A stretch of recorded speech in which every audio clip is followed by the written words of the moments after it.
প্রকাশ করা সম্ভব হয় না। একটা বড় কথা হলো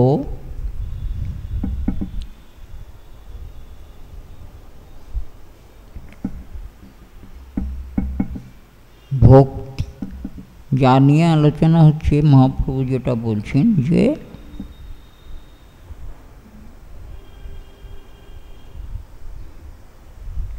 ভক্তিফল কৃষ্ণ প্রেম উপজায়। ভক্তির ফল হচ্ছে কৃষ্ণে প্রেম সৃষ্টি করা। আর যখন প্রেম হয়, প্রেমে কি হয় না, প্রেম হলে তার থেকে কৃষ্ণকে আস্বাদন করা যায়। আর যখন কৃষ্ণকে আস্বাদন করা সম্ভব, তখনই ভবনাশ হয়। খুব সোজা কথা না, কিন্তু কাজে তত সোজা না।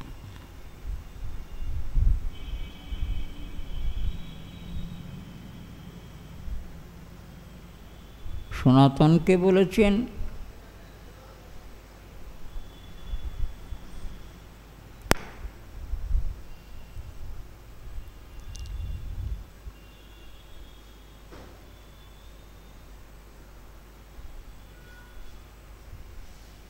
সনাতন শুনছেন, আর যিনি বলছেন তিনি এ সকলের মূল তত্ত্ব। মহাপ্রভু স্বয়ং উনি যেটা বললেন যে ভক্তির লাভ হলে তবে তার থেকে ভক্তিফল হচ্ছে প্রেম, ভক্তিফল প্রেম উপজায়।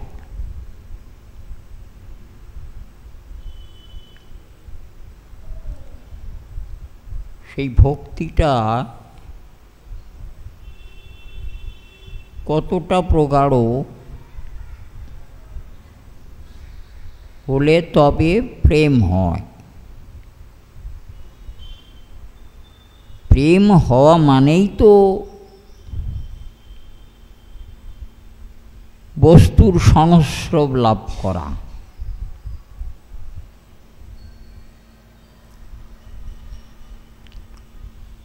প্রেমে কি হয় তো আমাদের জিজ্ঞাসা আসবে, প্রেমে কি হয় না,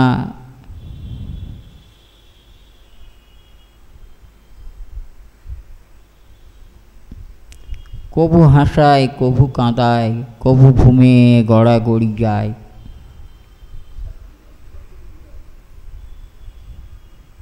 এগুলো তো সাধারণের হয় না। কোনো সাধারণ ভজনশীল জনে এগুলো তো দেখা যায় না, যায় কি? ভক্তি প্রগাঢ় দশ প্রাপ্ত হলে তার মানে অন্য কোনো পিছন টান যদি না থাকে তাহলে ভক্তি ক্রমান্বয়ে প্রগাঢ়তা প্রাপ্ত হয়।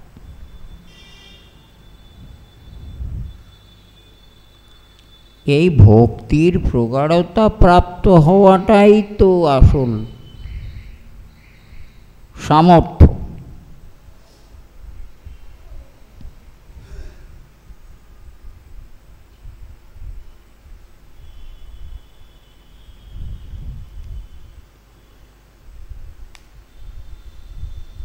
সব পিছন টান সরে যাবে, শুধু কৃষ্ণানুশীলন।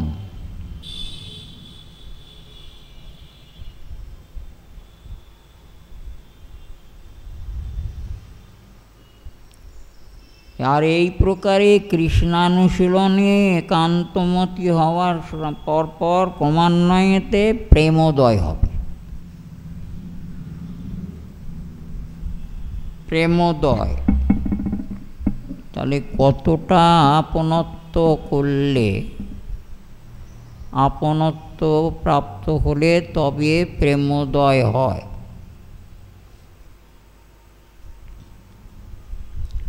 সে কৃষ্ণ আমাদের কত আপন হলে তবে প্রেম উদয় হয়।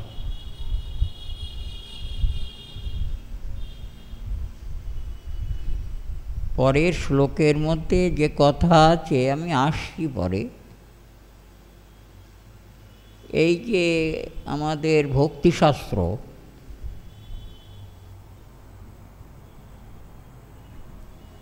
সে বেদকে বলুন, পুরাণকে বলুন, ভারত, গীতা, সর্বশেষ শ্রীমদ্ ভাগবত,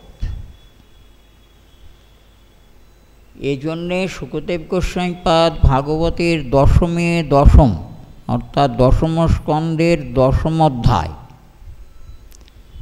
এটাকে আশ্রয় তত্ত্ব বলে। কত দূর কী প্রকার আশ্রয় গ্রহণ করলে কৃষ্ণ ঐকান্তিক হন, সেই আশ্রয়টা গোপীদের মধ্যে আমরা দেখতে পেয়েছি।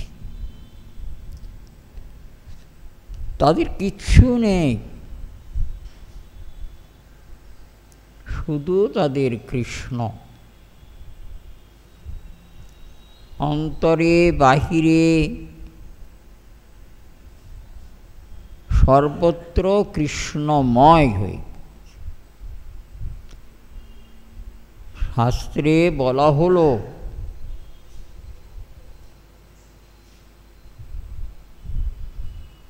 আর বলা হচ্ছে কাকে না, সনাতন গোস্বামীপাদকে,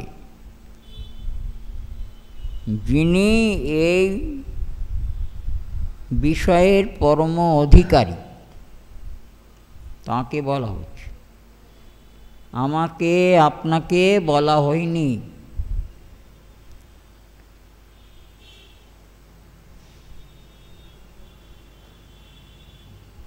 আমাদের কি সম্ভব?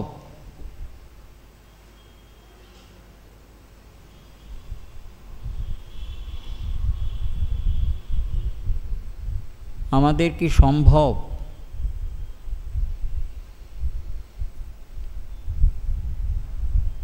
যিনি তার সর্বস্ব কৃষ্ণচরণে বিকিয়ে দিয়ে কৃষ্ণগত হয়ে ভজন করছেন, যিনি কৃষ্ণময় হয়েছেন, তার মধ্যে সম্ভব।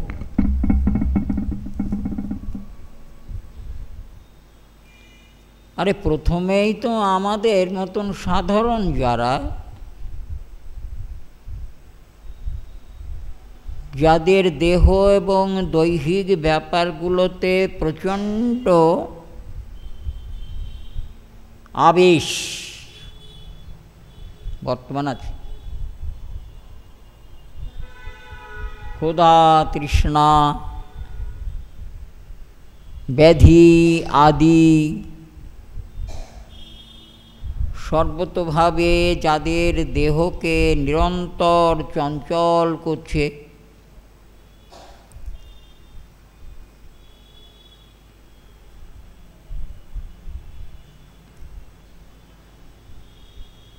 ভক্তি প্রেম তো পরের কথা, প্রগাঢ় ভক্তি হবে কি না বা হয়েছে কি না সেটা আমাদের আগে অনুসন্ধান করার অবশ্য প্রয়োজন আছে।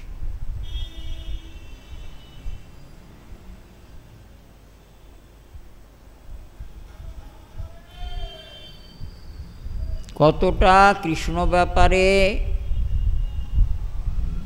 অনুরক্ত আর কতটা দেহ ব্যাপারে অনুরক্ত, সেটাকে খুঁজলেই পাওয়া যায়। এক কথায় দেখলে বলা যাবে না, তোমার হচ্ছে না, হবে না। খুব বড় বোঝা মুশকিল।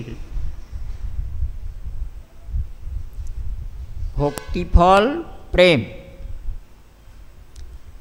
ছোট্ট একটা দৃষ্টান্ত দিই, সে বইয়ের গোপীদের কথা আমি বাদ দিলাম।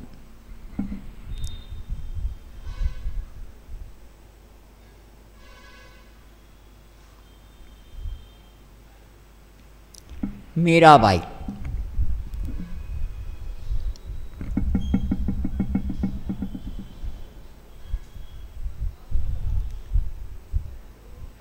মীরাবাইয়ের বিবাহ ঠিক করা হয়েছে। মীরাবাইয়ের বিবাহ ঠিক করা হয়েছে। তা মীরাবাই বাবাকে বললেন যে বাবা, হিন্দু নারীর কবার বিবাহ হয়? বলছেন কেন, তুমি এরকম কথা বলছো কেন? বলছি আমার তো বিবাহ হয়ে গিয়েছে। বিবাহ হয়ে গিয়েছে কার সঙ্গে?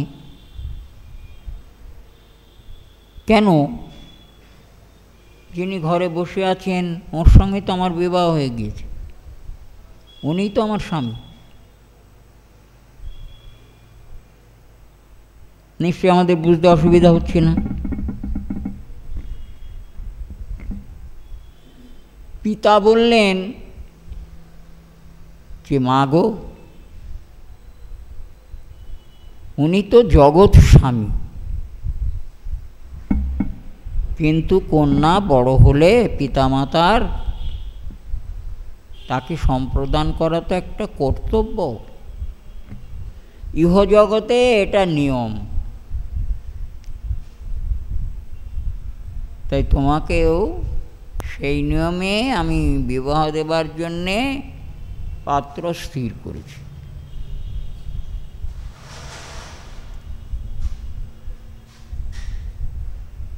গিরিধারীর কাছে গিয়ে বললেন, হে গিরিধর,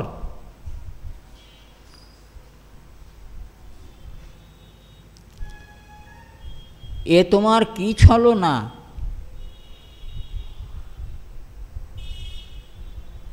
কেন তুমি এমন ছলনা আমার সঙ্গে করলে? তুমি তো জানো যে আমার এ দেহ মন প্রাণ তোমার চরণে সমর্পণ করেছি, আর কেউ আমার স্বামী হতে পারে না।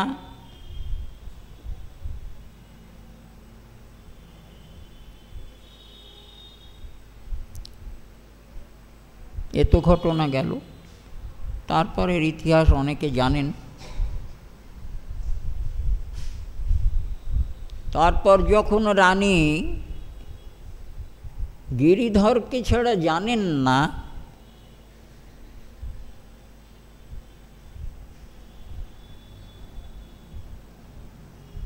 তখন তাকে অনেকভাবে নির্যাতন এবং প্রাণে মেরে ফেলবার চেষ্টা করা হয়। আমরা হলে মরে যেতাম, মেরে ফেলত। কেন? সে প্রকার নিষ্ঠাটা আমাদের নেই। তো যথারীতি মীরাবাইকে মেরে ফেলবার জন্যে মালি ফুলের মালা নিয়ে এসেছে গিরিধারীকে দেবার জন্য।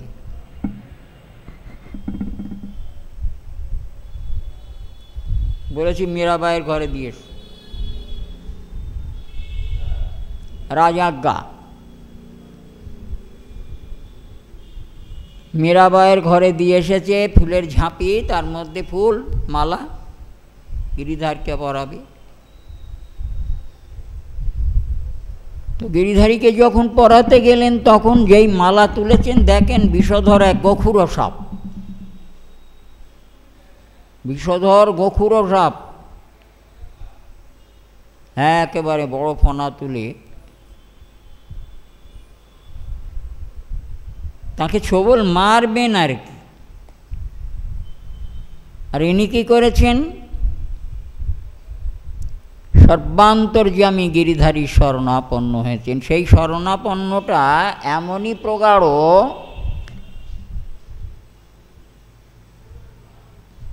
সাপের মধ্যে যিনি, মীরাবাইয়ের মধ্যেও তিনি।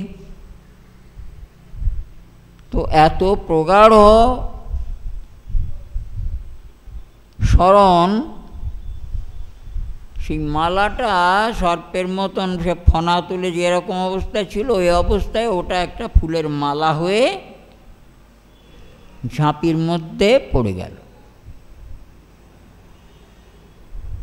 তো বিষধর তো পাঠিয়েছিল মীরাকে মারবার জন্যে, বধ করবার জন্যে, তো সেটা ফুলের মালা হয়ে গেল। তো মীরার ঝাঁপির ফুলের মালা হলো, সাপটা গেল।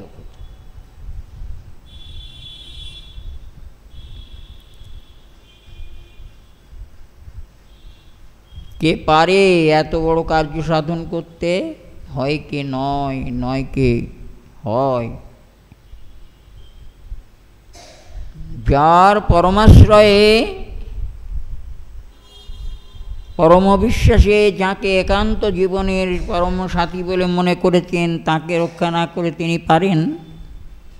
কোথায় সাপ? মালা মালাই হয়েছে। তো সেটা তো গিরিধারীকে পরিয়েছিলেন। কতটা অনুরাগ, কতটা প্রেম থাকলে তবে এমন অলৌকিক বস্তু পাওয়া যায়। এ জগতে একটা প্রাণীও ভগবত কৃপা থেকে বঞ্চিত হতে পারে না। কেন জানেন?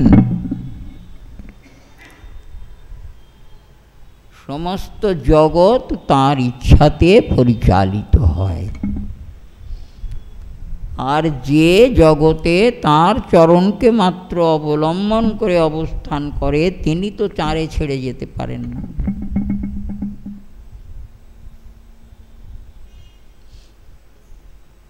যে নিজের সর্বস্ব গোবিন্দকে সমর্পণ করে তাঁর সাধনা করছেন, তাকে রক্ষা করার দায়িত্ব তো তাঁর।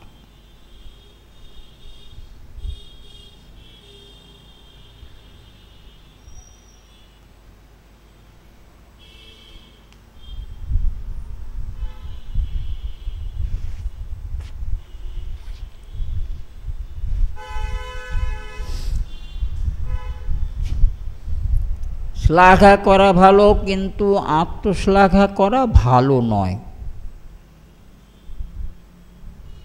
তথাপি ভগবান শ্রীকৃষ্ণের কিছু মহিমার কথা বললে মনে হয় আমার দোষ হবে না। একটা সত্য ঘটনা আপনাদের কাছে, ছোট্ট একটা ঘটনা বলি, অনেক দিন আগের কথা।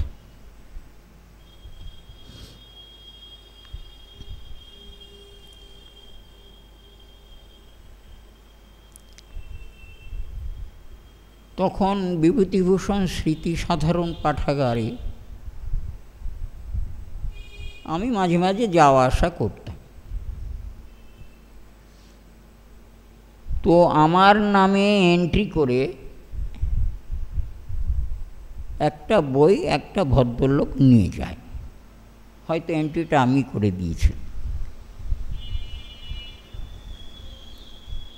এখন স্বাভাবিকভাবে সে বইটা অনেক দিন লাইব্রেরিতে ফিরে আসেনি।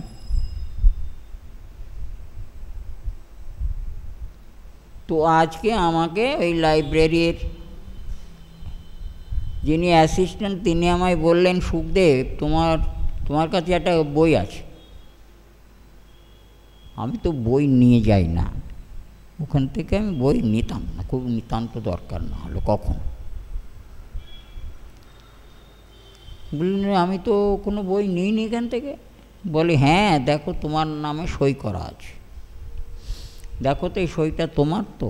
আমি বললাম হ্যাঁ সইটা তো আমার, কিন্তু বইটা তো আমি নিইনি।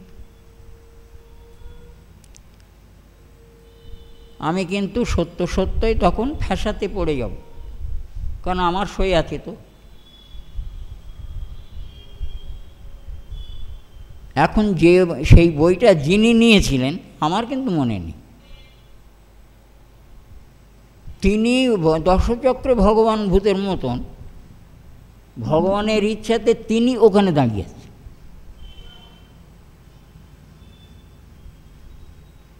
যিনি বইটা নিয়েছিলেন আমাকে দিয়ে এন্ট্রি করিয়ে বইটা দেওয়া হয়েছিল তাকে, তিনি সেখানে দাঁড়িয়ে আছেন। তিনি তৎক্ষণাৎ বলে ফেললেন, ওই বইটা আমার কাছে আছে। সর্বনাশ! একটা সামান্য বইয়ের জন্যে পয়সা দিলেও মিটে যায়, কিন্তু একটা বইয়ের মিথ্যাচার আমি নিইনি, অথচ এখন আমার নামে মিথ্যাচার হবে, মিথ্যাবাদী। তো ভগবান বোধহয় সেটা আগে থেকে জেনে ওনাকেও সেখানে রেডি করে রেখেছে, আমার সামনে দাঁড়িয়ে আছে, বলছে হ্যাঁ ওই বইটা আমার কাছে আছে।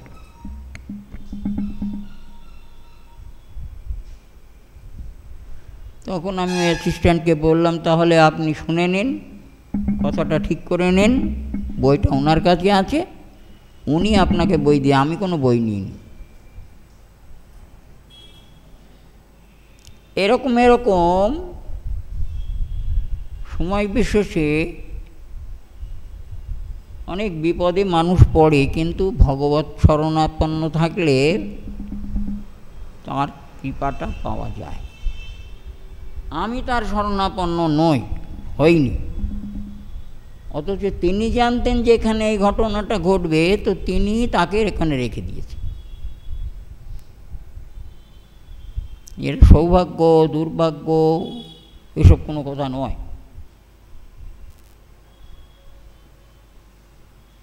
যথা সত্য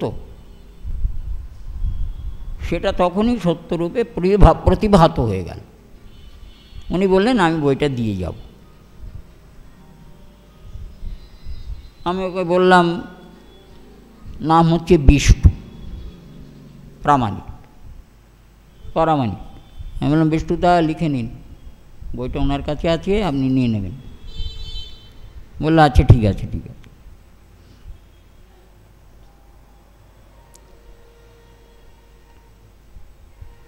অনেক মানুষের জীবনে এরকম হয়, কিন্তু আমরা না পারি ভালোবাসতে, ভালোবাসাও নেই, ভক্তি নেই, প্রেম তো দূরের কথা।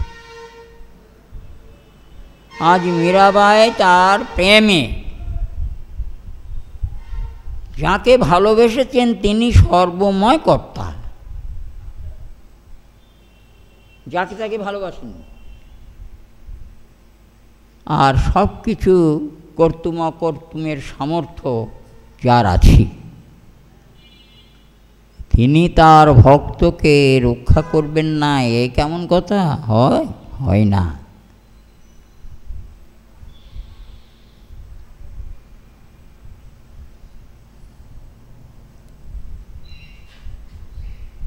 তা সাপ, বিষধর সাপ ভগবদ ইচ্ছাতে ভক্তকে রক্ষা করবার জন্যে চোখের সামনে একটা ফুলের মালা হয়ে গেল।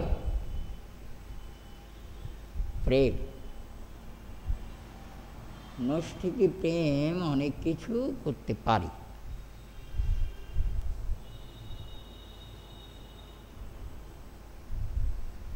ভক্তিফল কৃষ্ণ প্রেম উপজা। যদি ভক্তি হয় ওর ফল হচ্ছে প্রেম।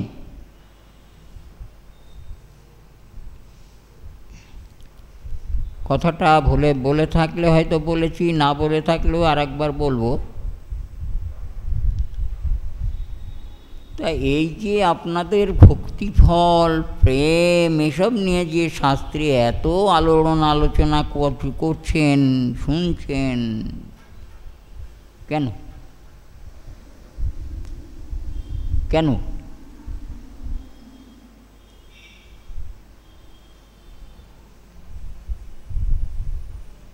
একটা বস্তুতে ভক্তি পেতে গেলে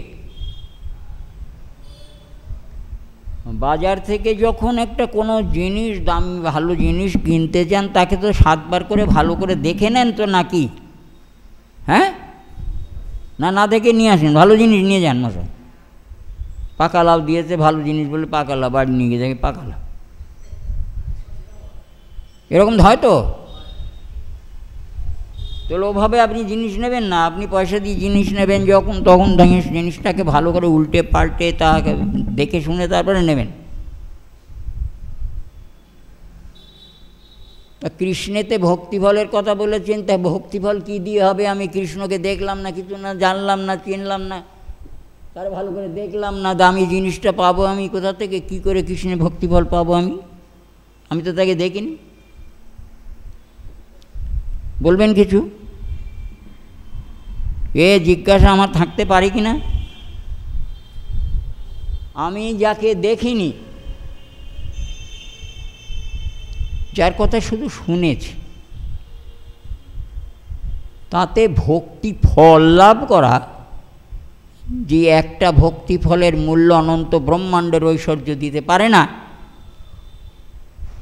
আর তারে দেখলাম না, শুনলাম না, বাজালাম না, উল্টো পাল্টা করে তার বিচার করলাম না, উনি ভক্তি ফল হয়ে যাবে তাতে। তারপরে ভক্তির ফল হচ্ছে প্রেম। উমা, যারে চোখে দেখিনি তারে দেখে নাকি প্রেম। আরে সে কানা না খুঁড়া না টেরা না বেঁকা, হ্যাঁ, উগ্র না কোমল, কিছু জানলাম না, ভক্তি দেখালাম, ভক্তি ফল হবে, প্রেম হবে, এটা না দেখা জিনিসে। আপনারা কিছু বলুন। আপনারা এই যে তার জন্যে ছটফট করছেন, কার শিক্ষাতে, কার উপদেশে, কে আপনাদের বুঝালো কৃষ্ণে ভক্তি করতে হবে? কৃষ্ণ একদিনও আমার কাছে এসে বলল না, মশাই 5 বছর মন্ত্রিত্বে থাকলে একদিনও তোমারে আমার পাড়ায় দেখতে পাইনি, বললে তোমারে ভোট দেবো?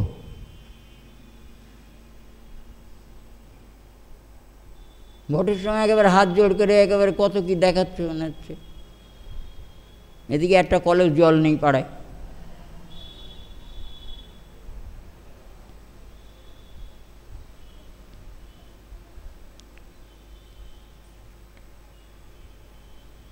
এরকম ভগবানকে আমি কি করে ভক্তি করব আমি তো বুঝতে পারলাম না। আমার খটকাটাই আমি আপনাদের বলছি, আপনাদের খটকা বলুন। বলে না দেখলে কি আছে, আমরা শুনে ভক্তি পেয়েছি। বলুন ভক্তি পেয়েছি, শুনে আমরা ভক্তি পেয়েছি ভগবানে, না দেখে শুনেই ভক্তি পেয়েছি। হয়েছে আপনাদের ভক্তি? কৃষ্ণ কথা শুনে শুনে কৃষ্ণে ভক্তি লাভ হয়েছে, এই তো? তাহলে এবার আপনাদের প্রেম ফল লাভ হবে, ভক্তির ফল প্রেম, তা পাবে। আর প্রেম পেলে কৃষ্ণ আস্বাদন হবে, ততক্ষণ হবে না। তার মানে জগতে যে নিয়ম, সে নিয়মের বিপরীত।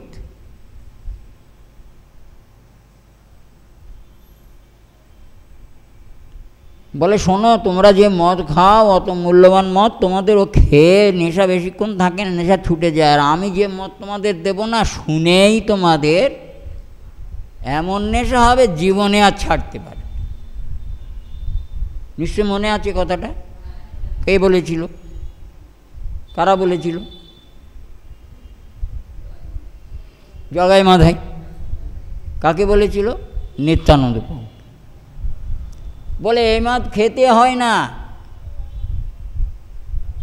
এর নাম শুনলেই একেবারে যেমন নেশা হবে যে জীবনে কোনো দিন আর সে নেশা যাবে না। সত্যি তাই হয়েছিল কি না? হয়েছিল তো? প্রতিদিন 2 লক্ষ করে নাম করতেন, না করে জল খেতেন না। সকালবেলায় উঠে নিয়মের মাসে ভোরবেলা থেকে স্নান টান করে ঠাকুরের সেবা করতে গিয়ে দেখা গেল সকালে 1 ফেরা নাম করো সময় হয়। হ্যাঁ, সেবা করব না নাম করব?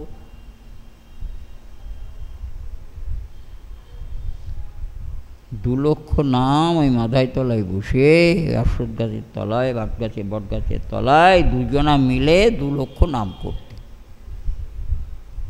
তাহলে শুনে শুনে নেশা হয়েছিল কি না? কৃষ্ণ এমন বস্তু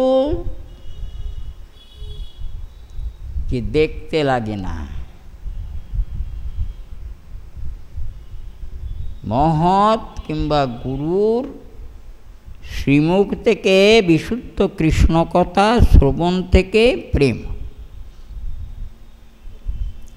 অনেক দিন আগে বলেছিলাম না, একটা বালক প্রত্যেক দিন এক জায়গায় ভাগবত শুনতে যেত, প্রত্যেকটা দিন।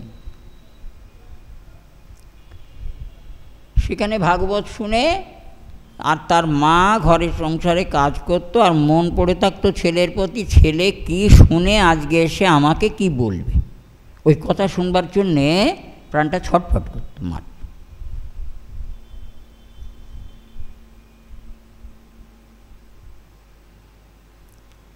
তো বালক সকালবেলায় পাঠ টাঠ শুনে বাড়িতে ফিরে এসেছে। বাড়িতে ফিরে এসে আনন্দমনে মায়ের কাছে গিয়েছে। মা তাকে কোলে নিয়ে বলছে, বাবা আজকে ভাগবতে কি শুনলে তুমি, আমাকে বলো, আমি শুনি।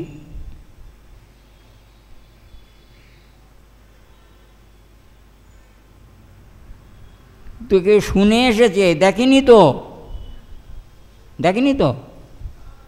বালকটা কি কৃষ্ণকে দেখে এসেছে? শুনে এসেছে। কোথায়? সাধু মুখে। অর্থাৎ সাধু মুখে যে কথা বেরোয় সেটা চরম সত্য কথা, সাধু শাস্ত্রীর কথা। আর ওই কথা ধরেই ভগবান শ্রীকৃষ্ণ অবস্থান করে থাকে। আমাদের প্রমাণের ব্যাপারটা বলছি, আর এই আস্তে আস্তে প্রমাণে আসে যে শুনে হয়। তো মার কাছে গিয়ে বলছেন, মা আজকে শুনলাম মা যশোদা গোপালকে দড়ি দিয়ে কোমরে বেঁধেছেন এবং একটা উদুখলের সঙ্গে আবার দড়ি দিয়ে বেঁধে দিয়েছে।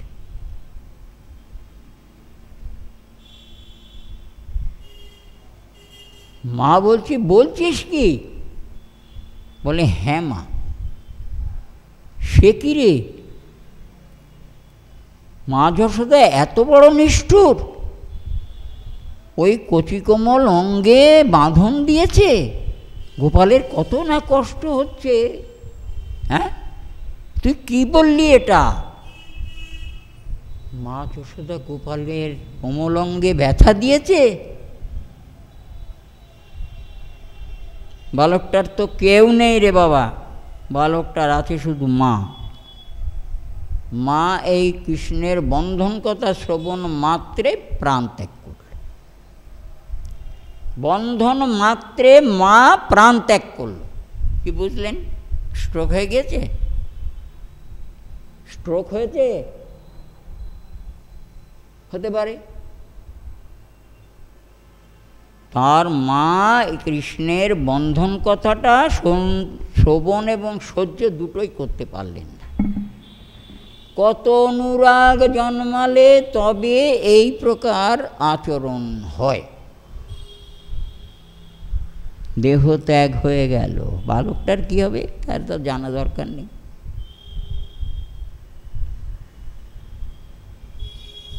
তাহলে এমনই একটা বিষয়,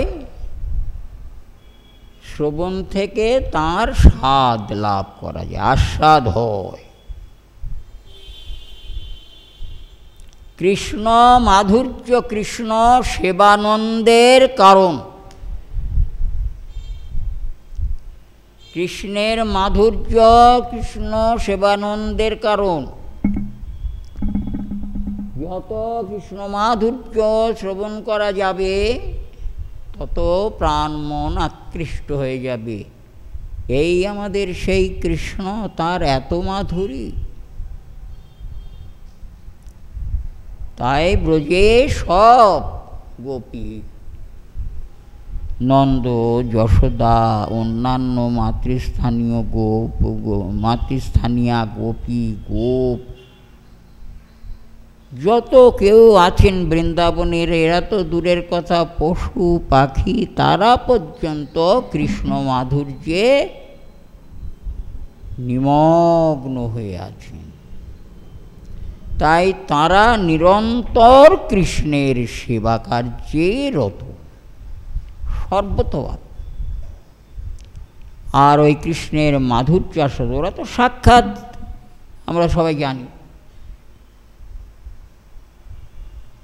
মা যশোদা কেন গোপাল আমার পরের বাড়ি গিয়ে ওই ক্ষীর স্বর্ণনি খাবে, দাস দাসী করেও ভালো হয় না, উৎকণ্ঠা বাড়িয়ে দিল,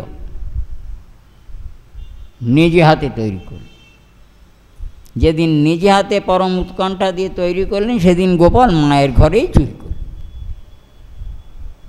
আর অন্যদিন পরের ঘরে চুরি করেন। কেন করেন? ওরা সকলে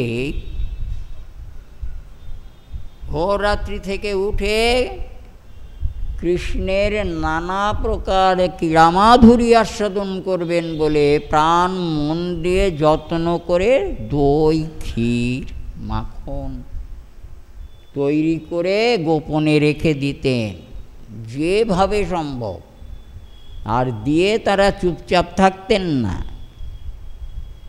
লুকিয়ে থাকতেন কৃষ্ণের লীলার মাধুরী আস্বাদন করবার জন্যে। কেমন করে কৃষ্ণ চুরি করে, কেমন করে তার বুদ্ধি চাতুরালি প্রকাশ করে, ওসব আস্বাদন করবার জন্যে আড়ালে থাকতেন। তারা দেখেছেন, তাদের কাজটা ছিল এটা, কৃষ্ণের রূপমাধুরী থেকে তার এই সেবা করে, সেই সেবা কৃষ্ণ গ্রহণ করেন আর তাতে আনন্দে বিভোর হয়ে যান। গোপীরা কোনোদিন বকেছেন নাকি? কৃষ্ণকে গোপীরা বকেছেন এই যে চুরি চামারি হেন তেন, এমনকি ঘরের মধ্যে মলমূত্র ত্যাগ করে গোপীরা বকেছেন? বকেননি? কীরকম ভাগবত শোনেন, গোপীরা বকেনি? ঠিকই বলেছে, গোপীরা তাঁর লীলা চাতুরালি আস্বাদন করে করে সুখসাগরে ডুবে থাকতেন। যে কখনো কোনো সামান্য মনুষ্য বালকের এ বুদ্ধি হয় না, এ কি মনুষ্য? না না, নন্দ যশোদার ছেলে ও সামান্য মানুষ নয়।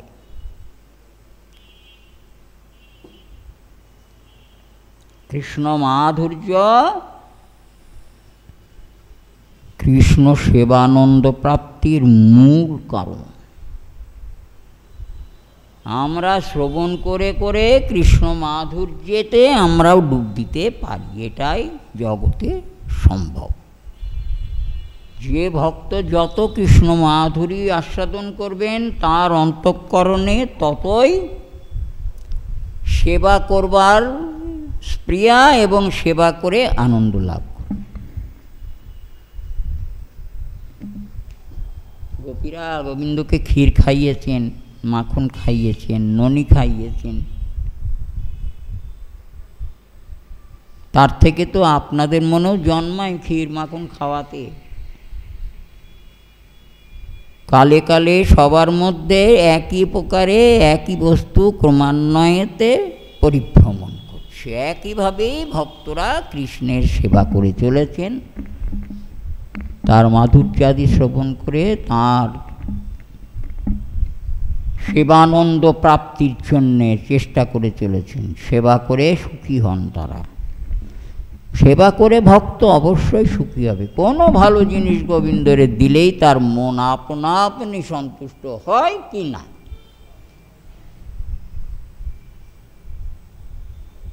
অবশ্যই হবে। এগুলো ফর্মুলা, উন্নত হই না। তাই আমাদের দেখতে লাগবে না,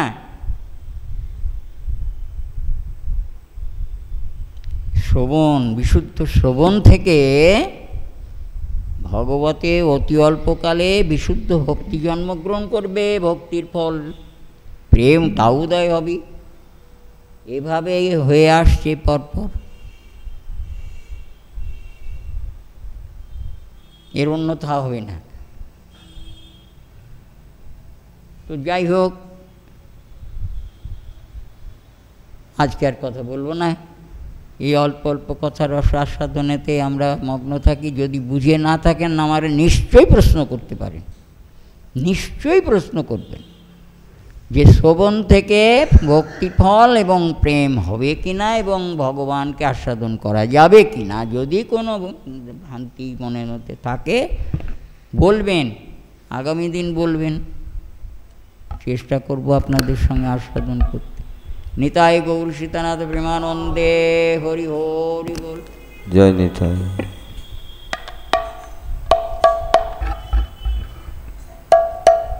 আমাকে রোজ মালা পরায় কানায়, রোজ মালা গলায় ছেঁড়ায় মালা পরা, মালা ছেঁড়া মালা পরা। জয় নিতাই। আমি তো কানাইরে ছেঁড়া মালা পরাই না, আমি তো কানাইকে ভালো মালা পরাই।